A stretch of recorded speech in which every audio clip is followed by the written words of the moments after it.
Welcome to the Claim Hunters. My name is Chris Tidball. I'm your host, and I am here with Dave Fernandez, who is the Chief Claims Officer at Kingstone Insurance. Yeah, Welcome, Dave. thanks, Chris. It's great to be with you. Yeah, I mean, we've known each other for how many years? I was trying to do the math in my head. I think we're going back to the first George Bush administration, Like 1990s, maybe something like that. 90, Yeah, 1990, 91. yeah, something like Yeah, I that. know Yeah, we moved to Connecticut in the early 90s. So you were in Rhode Island or Mass? Mass. I Mass. started out at Mass. Yeah, Okay. yeah, yeah. Yeah. So Then that was the old yeah, New England. I remember when the New England region reached $1 billion.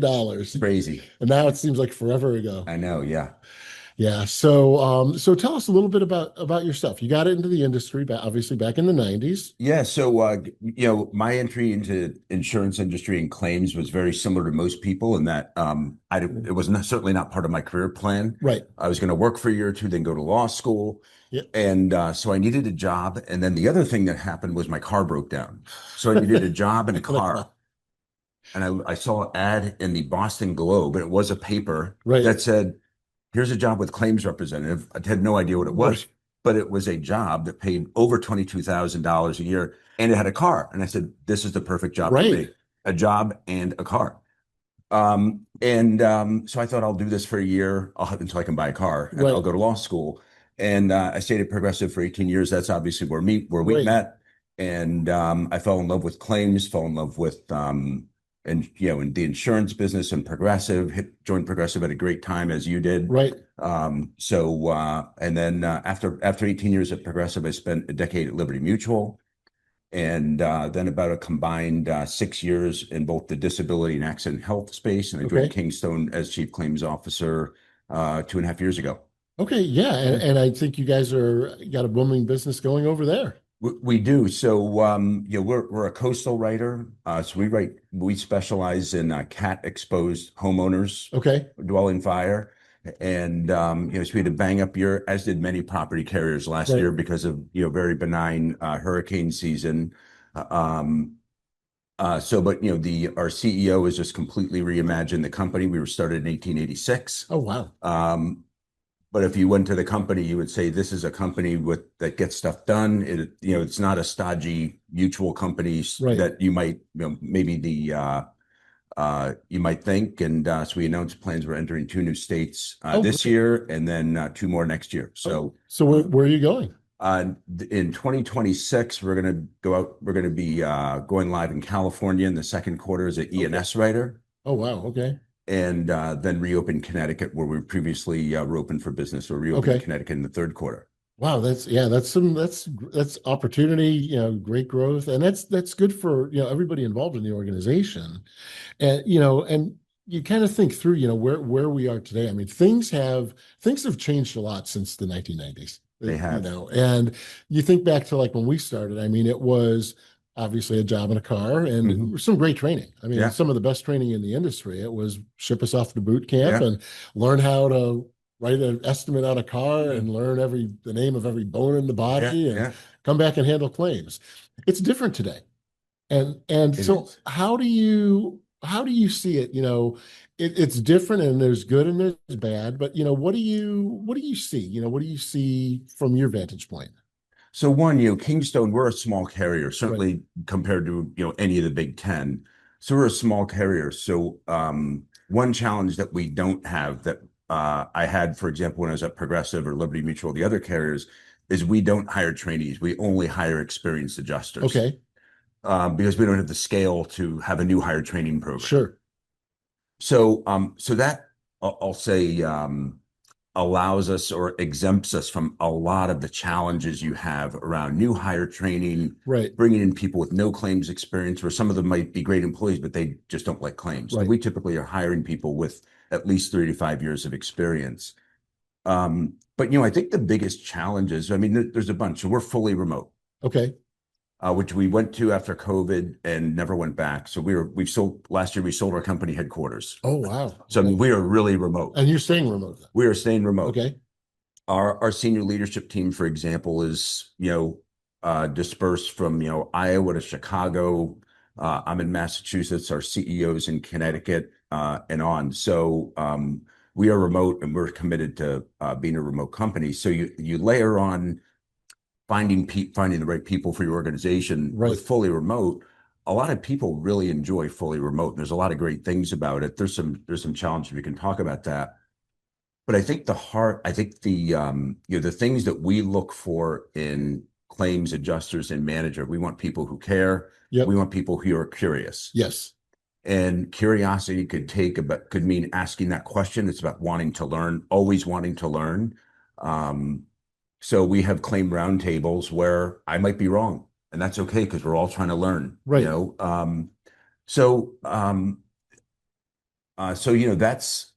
That is the challenge. I think the other thing that it's certainly not unique to Kingstone, but another thing that maybe differentiates or is a little bit different is I always tell prospective hires that we don't have the desire or the desire, interest, or bandwidth to micromanage people. Right. And most companies will say that, but they actually will micromanage people, right? Like, here are your phone metrics every day, and here's your closing every day, and here's where are you at noon, and where are you at 4, and in a remote environment, we need to be able to trust that people are going to show up and come in and try and do a great job every day. So, I mean, there's a lot to be said for the remote, and I think people really like it. Yeah. And some people are really good at working remote, and some people not so much. So how do you find someone that's going to have experience, have this insatiable curiosity, and be responsible to work on their own? So, we have a rigorous selection process. We use behavioral interviewing. Okay. But there's certainly been folks where we've hired them and we've thought, this person's gonna work out. Right. And they don't.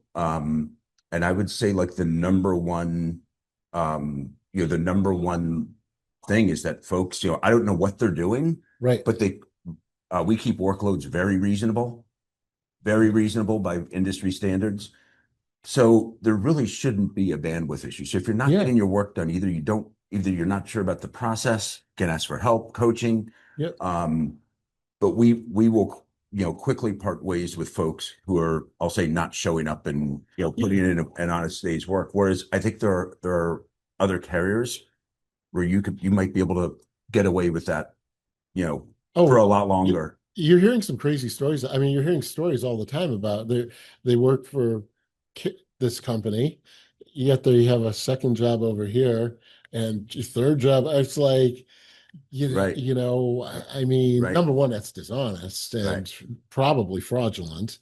But you're going to get caught at the end. Eventually, I met someone I interviewed last year has told me that their carrier, so they have a I think 120-day performance management cycle for new hires. They would hire people, and the person's clearly not invested or engaged in doing anything. Right. And they'll say to the person, that, like, you're on a warning, you're on probation, if you don't improve. And I was like, yeah, I know. I know. And then I'm gonna go to the next carrier, and I'm gonna do that for 120 days or 6 months or whatever their cycle is. So it's real, and I just thought, like, that is stunning. That is absolutely stunning to me. Crazy. I mean, it's so I think we try to be really clear with people up front. And then we just, we watch it closely. We don't micromanage folks, but if someone's not, performing, we just, we need to have that conversation or decide to part ways, obviously consulting with our human resource team and going through all that. But, so, that's it. But, I would say, most of the people we have hired, have been fantastic. And, so it's just been, because for the right person, it's a great environment. You're not being micromanaged. You can come in, handle claims every day, serve our customers, do a great job for the company. And, it's a really rewarding job. Oh, yeah. No, I think, there's a lot to be said for claims. I mean, my son's an adjuster, right? And it's one of the things, and we had this discussion when he's coming out of college. It's a great job because it teaches you a lot of things. Even if it's not your career, you learn customer service, and you learn time management, and you learn investigative skills and negotiations. So there's so many aspects to the job that people don't even think about. And it's a great foundation. And I think, a lot of people, I mean, obviously, like us, you just end up staying, Right. you get hooked. Right. I remember like, the first claim I ever had where fraud was involved, it was like so exciting, Right. like it shouldn't be exciting, but it was. Like Right. there's this rush, like you're playing cops and robbers or something. Right. And, but on the flip side, you're really helping a lot of people. Because Yeah. I mean, most claims aren't fraud. I mean, Right. we've seen our Right. share, but Absolutely. most claims are legitimate Mhm. and someone's house burned down and they probably didn't do it themselves. Someone's seriously injured in a car crash and they probably really are hurt. I mean, Right. we deal with our share of, exaggerations Yeah. and stuff, but at the end of the day, you're really restoring people's lives. Yeah. And so, one of the parts of my role I enjoy the most is recognizing our claims specialists when they get one of those customer compliments that said, that having my home flooded or having this fire was an awful experience, but you were we had one where the customer said you were an angel. Yeah. Like you got me and my family through this hard situation, Right. or you protected us from this non-meritorious, Right. slip and fall that didn't actually happen or something. Right. And when you get those compliments for a customer, it really connects you to like why insurance and that financial protection is so important. It does. And I think it's rewarding too. It's like you can't really put like a price on that, right? You're the adjuster that did this work. Yeah. And you get this recognition and just feels really good. Absolutely. I mean, it's important and I think it really helps, in their overall development and morale. Yeah. I mean, that's ultimately we're about, most people have insurance. They never have a claim. They have one every, I think a car claim once every 10 years. Right. Homeowners probably less frequently than that. So for that very small percentage of the people who have a claim, right. This is, we sold this piece of paper and a promise for 10 years, and the claims adjuster is making that promise, come true. So it's a really meaningful thing, really meaningful work that our claims specialists do. And I think there needs to be more recognition out there. I think a lot of folks are just, big bad insurance companies, and it's really not that way. It is. I think, one thing that I do think one of the things that's happened in the industry that I think has taken away some of that satisfaction that the claims, I'll say the claims specialist role naturally would be, right, is that the claims process gets chopped up into so many different pieces. So I have my first contact adjuster, and then I have my first estimator. Right. Then I have my supplement estimator. Then I have someone else handling my contents claim, and I have someone else handling my living expense claim. And so at the adjuster level, or they handle teams in a team concept. Right. So you're never seeing that customer journey, start to finish. You're seeing, LMNOP, right, and you're not seeing the rest of the alphabet. And so I think for some of the claim environments, that probably isn't helpful for making the work meaningful. Yeah, no, and you bring up a really good point. I mean, obviously, we both grew up under the old generalist model, right? And from a learning perspective, you learned everything. I mean, we did every aspect of that claim, from essentially, first contact all the way through, for right. You handle the tip, the collision, the property damage, everything. Yeah. Speaking of, we know that guy, right? Yeah, right, we do. So for the audience, we had an old coworker just pass by. Yeah. So we'll have to bring him in here at some point. Yeah. But yeah. So what do you think about AI, right? I mean, we've gone down the road of the generalist, we've gone to this specialization everywhere, but now you have this tool that can kind of step in and I mean it arguably can make adjusters more efficient. Mm-hmm. But is it going to become so effective that it could replace adjusters? Yeah, I don't see it that way. I think the way we work with a number of partners that leverage AI in significant ways. Right. Many of whom are here at the conference here at CLM.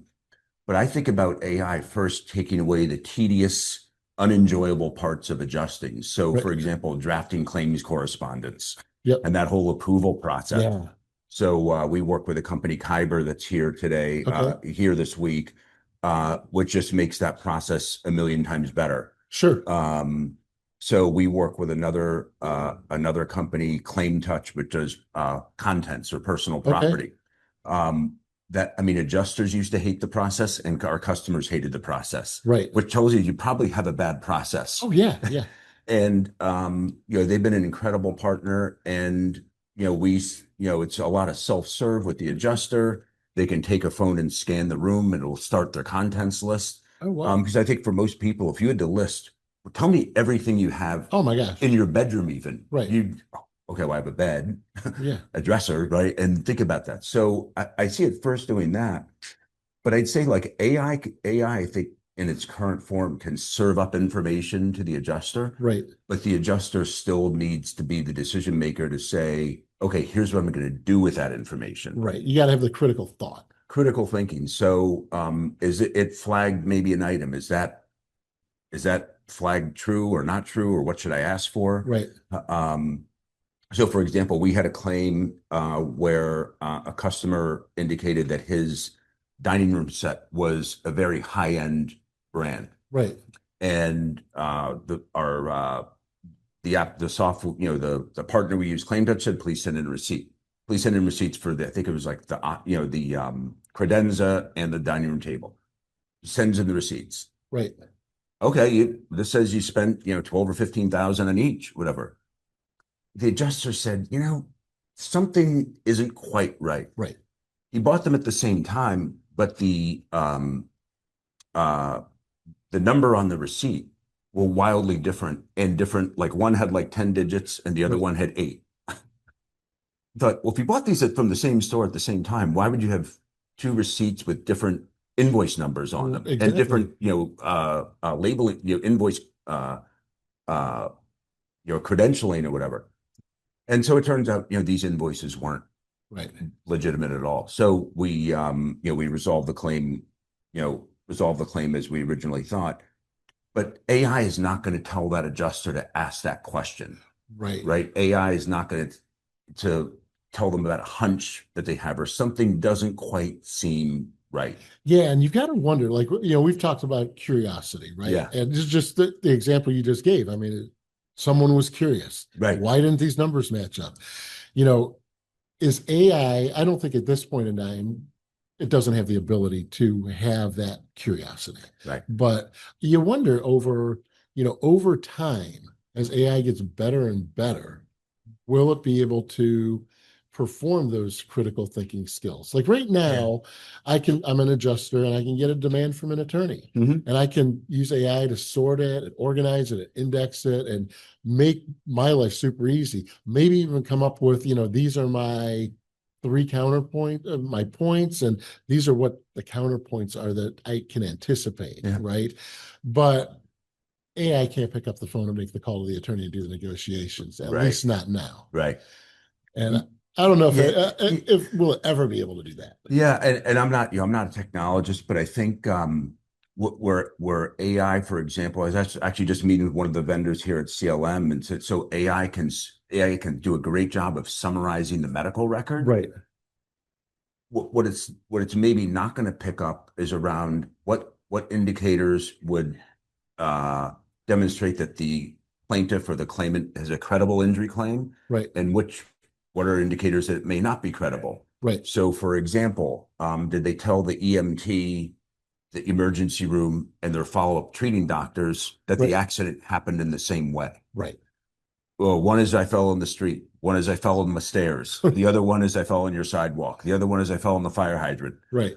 Okay, well, but AI that summarized medical records is not going to tell you that, right? At least not today. So, and to me, that's the fun part of adjusting, not leafing through 500 pages of PT records that all kind of look the same. Right. No, let me spend my time focusing on the more important aspect. Like let me use what AI created, but let me formulate my negotiation strategy. And then let me take my time to dig in on other investigation. Exactly. Right. You go and the old digging for dirt, right? I mean, you got a questionable injury. I need time in my day to go do my social media searches, check with neighbors, do hospital search, whatever. So I think that where AI is now is it's a really good adjuster helper. Absolutely. Remember back in the old days, we had the COAs. Yeah. Right. They were kind of the adjuster helpers. Right. And they came in, they were super handy. I mean, they were like, they did a lot, and then obviously did away with them, cost cutting measures. But this is kind of like the new COA. Yeah, in some ways, I mean, I think again, if you think about what's the tedious part of the adjusting job, because to be a successful adjuster back in the day, you had to be sort of a good administrative assistant, or secretary, and a good at all those things you talked about being a claims adjuster. I would hope that as technology continues to improve, whether it's AI or otherwise, that you don't need to be a good administrative assistant or secretary, paper pusher.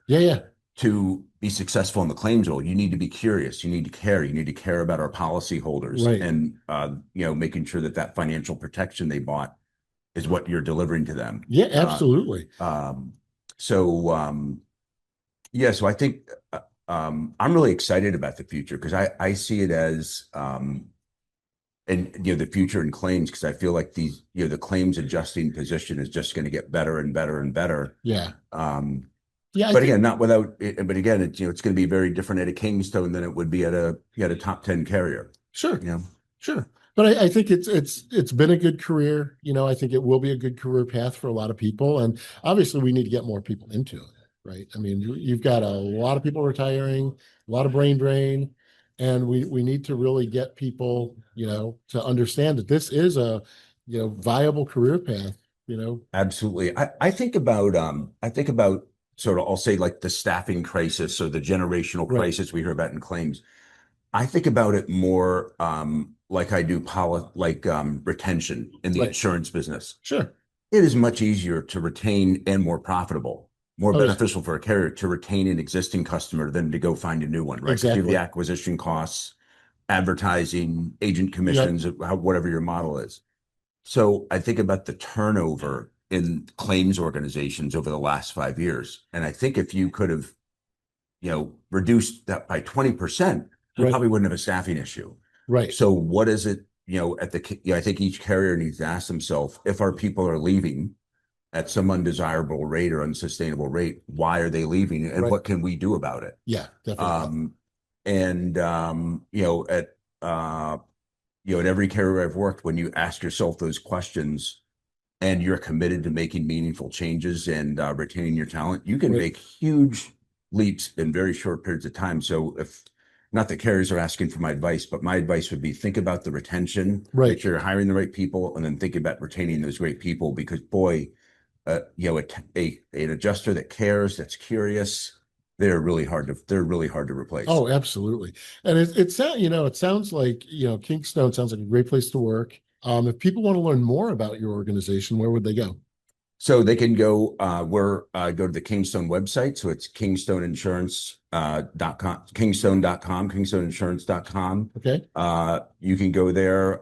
We have an investor page as well. So and we are on the NASDAQ at KINS, KINS. Oh, great. Well, Dave, thank you so much for joining us today. Chris, it's been a pleasure. Yes, absolutely. Thank you.